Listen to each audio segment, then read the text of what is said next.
Hi guys, welcome to Her Essence with me, Soni Masharia. Thank you so much for another week, for joining us for another week. We appreciate you guys, and I never tire to say that we love you so much. So today we have been talking about relationships, and today we're going to do an advice episode, and let's know what we can do to make these relationships better for everyone, because who doesn't want a perfect one?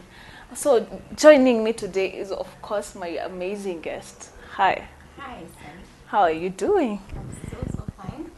Doing better every day.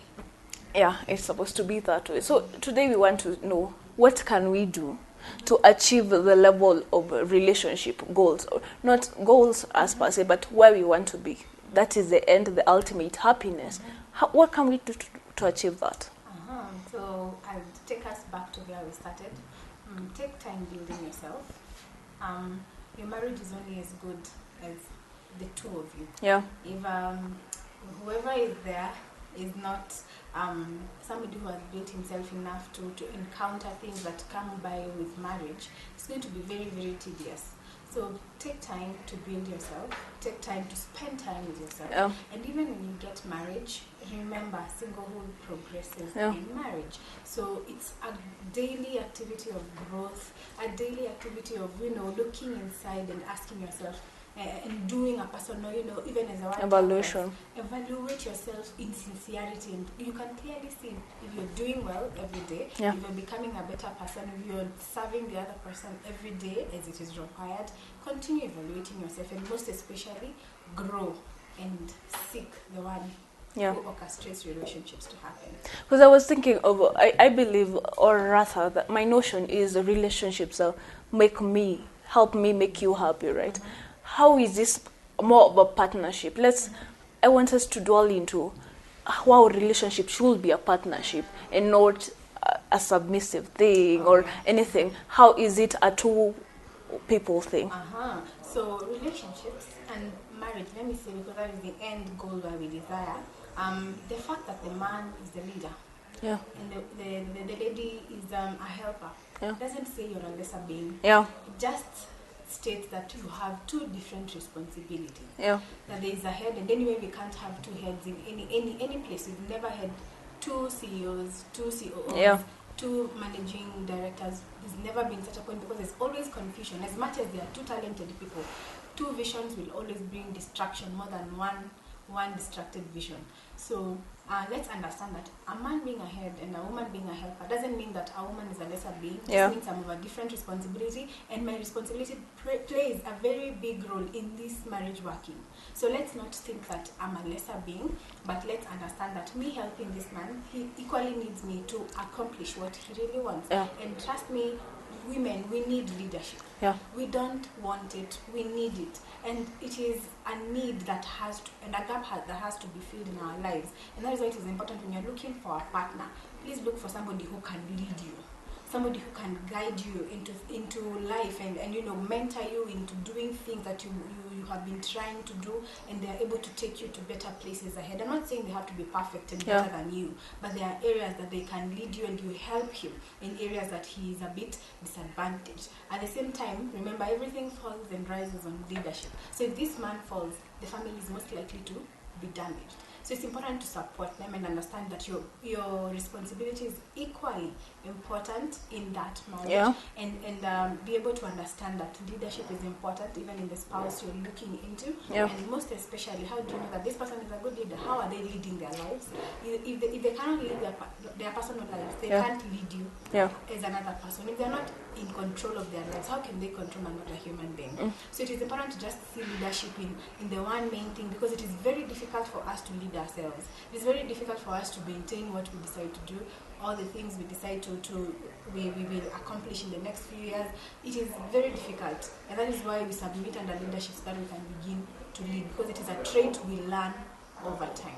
Because I feel like people could misunderstand leadership to submissiveness. Because we feel that the need of women being submissive and our role in these relationships is kind of diminished, or it's a man's thing, right? How do you create the thin line to make sure there is a thin line between submissiveness and leadership? Because yes, we need it, but there is a way that it should be articulated. Yeah. So one thing, leadership is not dominion. It's not dominating. Yeah. Leadership does not say that you're now the one who makes decision in that house. You're the one who ensures everything is done in this way, who is the final say. No, leadership is giving direction. And one aspect of leadership is actually serving from beneath. You sacrifice everything for the sake of this other person. Leadership is not downtrodden any other person.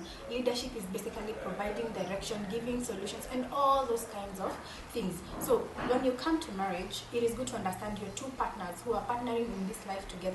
We consult one another. We are able to discuss issues together. But when it comes to, for me, one thing we have to understand, I can never be the head as a woman. Yeah. And understanding that the man is a head means that he holds, when there are two things, you can't hold two visions. When there are two things that are competing, allow the man to make the final decision. Is that not submission? No, it's not. That is submission. No, that's where the problem comes in. Because if after all, I'm gonna share what my opinion is, but either way, if the man says something or a man says something that differs with mine, then theirs takes a greater role, right? Isn't that submission? Because I feel like that's the problem. Because we have accustomed our ladies, right, to feel I come second.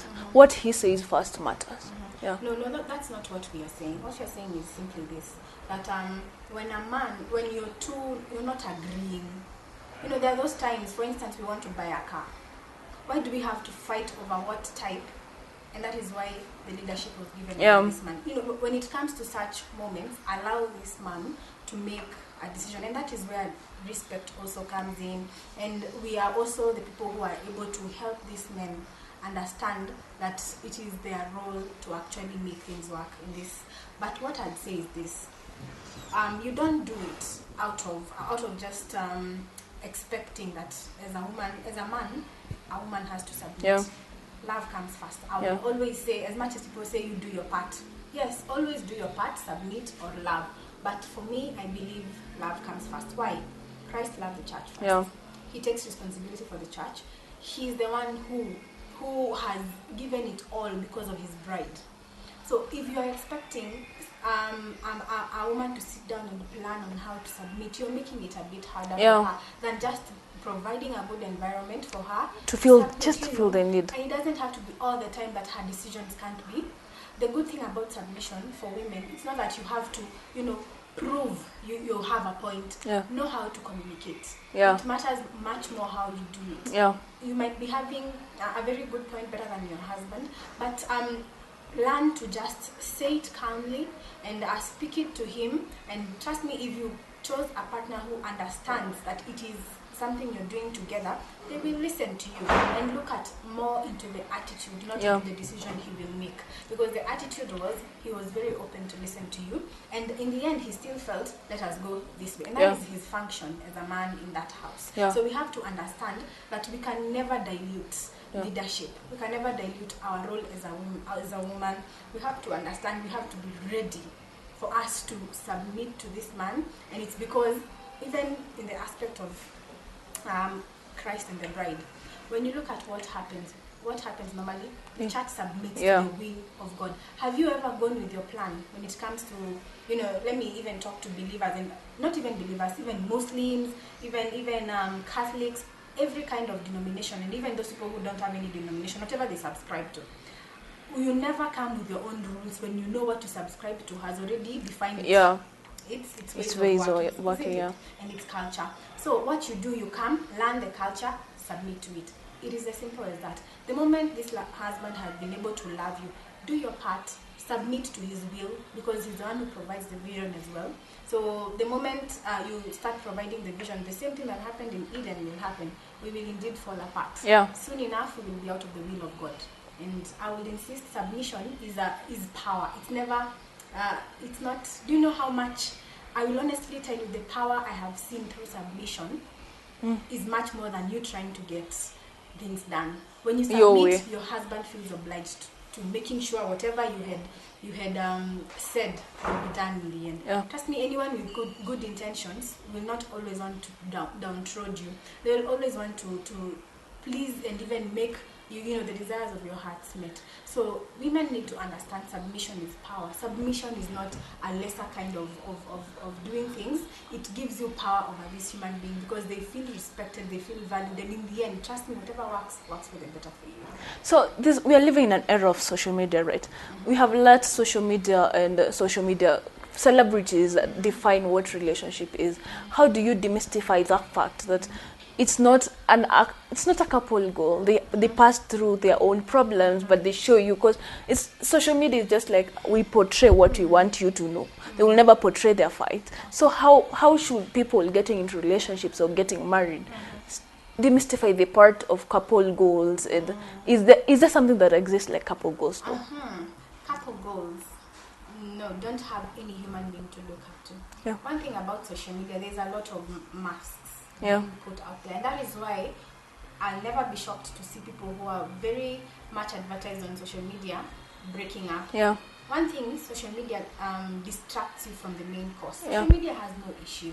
Social media is the best platform. It can offer any other place for you to grow. It can give you a very good platform for both of you to even learn and even, you know, share pictures once in a while. But that is not a platform for you to really expose everything about you. Yeah. Because people are you can only, you know, be attacked to the level you expose yourself, and people are doing that on social media, and when they are attacked they are wondering why. So one thing I'd say with goals, let your goals be the ultimate goal in what marriage is defined Yeah. in the word. One thing, you can never compare yourself with, and people do that a lot. When I compare my marriage with somebody else's, and we are two different people. Remember, even you and your husband, you're still different. Why Yeah. are you comparing him To another. to another person? Why are you comparing your wife to another person? All these things are different, and you have to understand we all have different journeys. And for me, I always say, write your own story. Yeah. Stop writing stories that existed before. Live your life in a way that you won't even you won't feel like I should have done better. Yeah. If I know I have done the best I can, let me continue doing my best every minute, and in the end I'll be patting my back and saying, indeed, I tried my best. Regardless of anything not working, you will always have peace inside that you tried your best. But comparison is the worst thing you can ever do. It's a killer of joy. Very much, because you will never see. Trust me, when you start seeing comparing, it's like a shadow to you. You begin not seeing the best you can see in your spouse. You begin not seeing what you need to see in this person. And trust me, the moment you decide, we always see what we want to see. Yeah. If I want to see the mistakes he will make today, you will see 1,000,000 of them. You will. But when you choose, like I said, choose to do what is right, choose to see what you need to see, you will always celebrate this spouse. Remember one thing, I always tell myself, change yourself, pray for your partner. Yeah. If you are trying to change that person, you will always get frustrated. But if you can be patient with them and of course inspire change in their lives, you will always be fulfilled. Because you will understand that this person is a different human being, and of course we are growing together, working together. You also have your own flaws, by the way. Do you think that you're the only perfect person in that relationship? No. You aren't. He or she is also condoning your own habits. Yeah. So don't feel like you're the one who is going through a lot. The other partner is also going through his or her own issues because of you.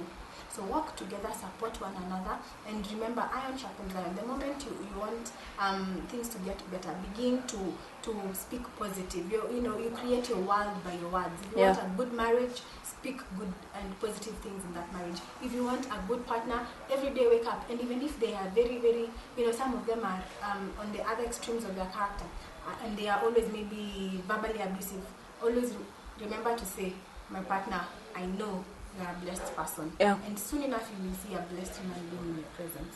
So you speak into existence what you want. Speak I into love existence. what you have said, and I have learned mostly about our work in progress, because all these things you have talked about today is, let's come together, let's see what we can do better, let's come together, what did you do wrong, it's a work in progress. Thank you so much. I've learned a lot. Thank you so much.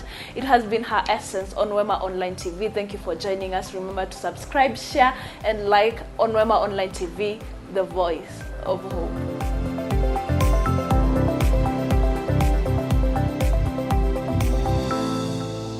Wema TV, the voice of hope.